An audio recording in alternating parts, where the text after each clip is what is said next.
സത്യവേദ പുസ്തകം എന്നാണ് നമ്മുടെ ബൈബിളിനെ പറയുന്നത്. പക്ഷേ ഈ പുസ്തകത്തിൻ്റെ പേര് സത്യദൈവ പുസ്തകം എന്നാണ്. ഗ്രന്ഥകർത്താവ് മനഃപൂർവ്വം ജനങ്ങളെ ആശയക്കുഴപ്പത്തിലാക്കാൻ വേണ്ടിയുള്ള ഒരു തന്ത്രമാണോ ഇത്? ആ ബുക്ക് കണ്ടപ്പോൾ ഒരു സാധാരണ മനുഷ്യന് പെട്ടെന്നൊരു ആശയക്കുഴപ്പം ഉണ്ടാവത്തില്ലേ?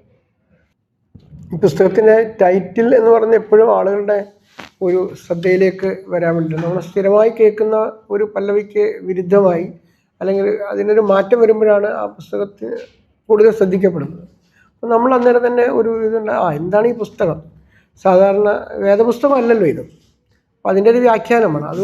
അതുകൊണ്ട് മനഃപൂർവ്വമായിട്ട് തന്നെ ഓതർ ഈ പേര് ഉപയോഗിച്ചു എന്നുള്ളതിനകത്ത് എനിക്ക് സംശയമൊന്നുമില്ല. ഇപ്പോൾ സാറ് സൂചിപ്പിച്ചതുപോലെ നമ്മുടെ മതസങ്കല്പം എന്ന് പറയുന്നത് തന്നെ ഇത് മാറിക്കൊണ്ടിരിക്കുകയാണ്. ഇവിടെ ചർച്ചയിൽ പറയുകയുണ്ടായി, എന്താണ് ഈ സങ്കല്പം? ഇത് നമുക്ക് ആർക്കും ഇത് അനുഭവവേദ്യമായ ഒരു കാര്യമല്ല. നമ്മളിങ്ങനെ ജനിച്ചു, ആദിമ കാലഘട്ടത്തിൽ ചെറിയ പ്രായത്തിൽ പള്ളിയിൽ പോകുമ്പോൾ അവൻ ക്രിസ്ത്യാനിയായി, മോസ്കിൽ പോവുകയാണെങ്കിൽ മദ്രസയിൽ പോവുകയാണെങ്കിൽ ഒരു ഇസ്ലാം മതം പഠിക്കുന്ന ഒരു ഇതായി, ബാലസംഘത്തിലാണ് പോകുന്നതെങ്കിൽ. അപ്പോൾ നമ്മൾ ഏത് കാലഘട്ടത്തിൽ എങ്ങനെയാണോ എത്തപ്പെടുന്നത് അത് എൻ്റെ കുറ്റം കൊണ്ടല്ലല്ലോ. കുറേ നാൾ കഴിയുമ്പോഴാണ് നമുക്ക് സ്വതന്ത്രമായ ചിന്തകളും മറ്റു കാര്യങ്ങളൊക്കെ തന്നെ ഉണ്ടാവുക. പക്ഷെ ഇവിടെ ബോധപൂർവം ഓർഡർ ചെയ്തിരിക്കുന്ന ഒരു കാര്യം, ഈ പുസ്തകത്തിലേക്ക് ആളുകളുടെ ശ്രദ്ധ ഉണ്ടാവണം, അത് വായിക്കപ്പെടണമെന്നുള്ള ഒരു ഇൻറ്റൻഷൻ ഉണ്ടായിരിക്കണം എന്നുള്ളതാണ് എനിക്ക് തോന്നുന്നത്. Thank you. എൻ്റെ ഇതിൽ പറയുവാണെങ്കിൽ സത്യദൈവ പുസ്തകവും സത്യവേദ പുസ്തകവും. സത്യവേദ പുസ്തകത്തിൽ പിന്നെ ജീസസിനെ കുറിച്ചും അത് ഒത്തിരി വ്യക്തികൾക്ക് അവർക്ക് ഡയറക്റ്റ് കിട്ടിയ ഒരു വിഷ്വൽ വെച്ച് എഴുതിയിട്ടുള്ളതാണ്. പക്ഷേ ഇത് ഒരു വ്യക്തി ഒരു ദൈവത്തെക്കുറിച്ച് എഴുതിയ സത്യമായ കാര്യങ്ങൾ, എന്താണ് ദൈവം, എന്തിലാണ് നമ്മൾ ദൈവത്തെ കാണുന്നത് എന്നുള്ള രീതിക്ക്, നമ്മളിലാണ് ദൈവം എന്നുള്ളത് അത് തുറന്ന് പറഞ്ഞിരിക്കുന്ന ഒരു ഇതായിട്ടാണ് എനിക്ക് തോന്നിയിട്ടുള്ളത്. അതുകൊണ്ടായിരിക്കണം അതിന് ദൈവ പുസ്തകം എന്ന് തന്നെ ഇട്ടത്. അതിൽ ഒരു മാറ്റമില്ലാത്ത ഇതാണ്.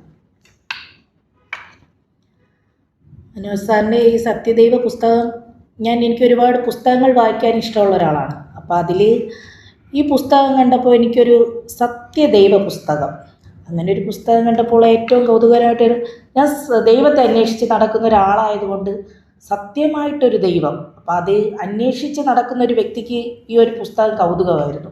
ഞാനാദ്യം കൗതുകത്തോടെ വായിച്ചപ്പോൾ അതിൽ ഒരുപാട് ടഫായിട്ടുള്ള കാര്യങ്ങൾ, ഒരുപാട് പേരുകൾ, ഒരുപാട് കാര്യങ്ങളാണ് ആ ഒരു കൊച്ചു പുസ്തകത്തിനകത്ത് വന്നേക്കുന്നത്. അതെന്നെ അതിശയിപ്പിച്ചു. അയ്യോ, ഇങ്ങനെയൊക്കെയാണോ ഈ സംഭവങ്ങളെന്നൊക്കെ. അപ്പം ഇത് വായിച്ചു കഴിഞ്ഞപ്പോൾ എനിക്ക് ഈ പുസ്തകത്തിനോട് ഇതിന് യോജിക്കുന്ന പേര് തന്നെയാണ്. യഥാർത്ഥത്തിലുള്ള സത്യം ഈ പുസ്തകത്തിലുണ്ടെന്ന് മനസ്സിലാക്കാൻ കഴിഞ്ഞപ്പോൾ ഇത് തന്നെയാണ് സത്യദൈവ പുസ്തകം. ബൈബിൾ ഞാൻ ഒരുപാട് പേരെന്നോട് വായിക്കാൻ പറഞ്ഞു. അതിൻ്റെ കടുകട്ടിയും ഒരുപാട് പേജുകളുള്ള പുസ്തകങ്ങളൊക്കെ വായിച്ചെടുക്കാനും അതിലെഴുതിയിരിക്കുന്ന സെൻറ്റൻസുകൾ എനിക്ക് ക്യാച്ച് ചെയ്യാനും ഒക്കെ ഭയങ്കര ബുദ്ധിമുട്ടായി തോന്നി കുറച്ച് പേജുകൾ വായിച്ചപ്പോൾ തന്നെ. പക്ഷേ ഈ പുസ്തകം നമ്മളിൽ ഓരോരുത്തർക്കും നിസ്സാരമായിട്ട് എനിക്ക് തോന്നുന്നു, ചെറിയ കുട്ടികൾക്കും പ്രായമായവർക്കും എല്ലാവർക്കും മനസ്സിലാകുന്ന രീതിയിലാണ് സാർ പുസ്തകം തയ്യാറാക്കിയിരിക്കുന്നത്. എന്താണ് ഈ പുസ്തകമെന്ന് വായിച്ചാൽ മാത്രമേ നമുക്ക് മനസ്സിലാക്കി കൊടുക്കുന്നതിനെക്കാട്ടിയും പുസ്തകം വായിച്ച് അതിലൂടെ എന്തുമാത്രം നല്ല ചിട്ടയോടെയാണ് ആ പുസ്തകം തയ്യാറാക്കിയിരിക്കുന്നത്. മറ്റതൊന്ന് ഒരു 2 സെൻറ്റൻസ് തരും, അതൊന്ന് നമ്മൾ ഒരുപാട് ഉടലെടുത്ത് വായിക്കേണ്ടി വരും. പക്ഷേ ഇത് ചുരുങ്ങിയ ഇതിൽ നമ്മൾക്ക് മനസ്സിലാക്കി തരുന്നൊരു പുസ്തകമാണ്. ഇതിൽ ദൈവത്തെ കുറിച്ച് നമ്മൾ ഈശ്വരനെ കണ്ടെത്തുകയാണ് ചെയ്യുന്നത്. ബൈബിളിൽ ഈശ്വരനെ കുറിച്ചാണ്, മതത്തെക്കുറിച്ചാണ് കൂടുതലും പറയുന്നതായിട്ട് എനിക്ക് ഫീൽ ചെയ്തിട്ടുള്ളത്. യേശു ദൈവമാണ്, അങ്ങനെയൊക്കെ കുറിച്ച് മതം പഠിപ്പിക്കുന്നു, അതിൽ മതത്തെ പഠിപ്പിക്കുന്നു. അത് മതം പഠിക്കാൻ എനിക്ക് താല്പര്യമില്ല. എനിക്ക് അറിയേണ്ടത് ഈശ്വരൻ എവിടെയാണെന്ന് അറിഞ്ഞു വന്നപ്പോൾ എൻ്റെ ഉള്ളിലാണ്. അപ്പോൾ എനിക്ക് സാറിൻ്റെ ബുക്ക് വായിച്ചപ്പോൾ അതിലാണ് എനിക്ക് പ്രത്യേകം എനിക്ക് ക്യാച്ച് ചെയ്യാൻ പറ്റി, എൻ്റെ മൈൻഡിന് ക്യാച്ച് ചെയ്യാൻ പറ്റിയതും എനിക്ക് മനസ്സിലാവുന്ന ഭാഷ ഇതായിരുന്നു. അതുകൊണ്ട് ഞാൻ ഇത് ചൂസ് ചെയ്തു. എനിക്കും ആ ഒരു അഭിപ്രായത്തോട് യോജിപ്പുണ്ട്. കാരണം എന്ന് വെച്ചാൽ ബൈബിളിൽ കൂടുതലും ക്രിസ്തു മതത്തിനെക്കുറിച്ച് ആ ഒരു മതത്തിൻ്റെ ഇതിലാണ് പിന്നെ കൂടുതൽ വർണ്ണിച്ചിരിക്കുന്നത്, പറഞ്ഞിരിക്കുന്നത്.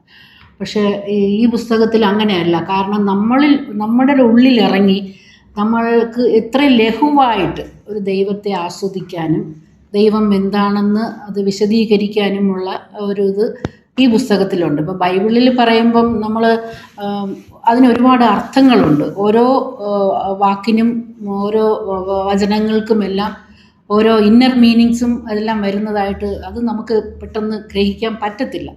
കാരണം നമ്മൾ ആ ഒരു ഇതിൽ നിന്ന വ്യക്തികളല്ല. അതുകൊണ്ട് ആണ് എനിക്ക് അങ്ങനെ തോന്നിയിട്ടുള്ളത്. ഈ പുസ്തകത്തിന് അനുസരിച്ച് നമുക്ക് കുറച്ചും കൂടി ലഘൂകരിച്ച് ദൈവത്തെ എന്താണെന്ന് ആസ്വദിക്കാൻ പറ്റും.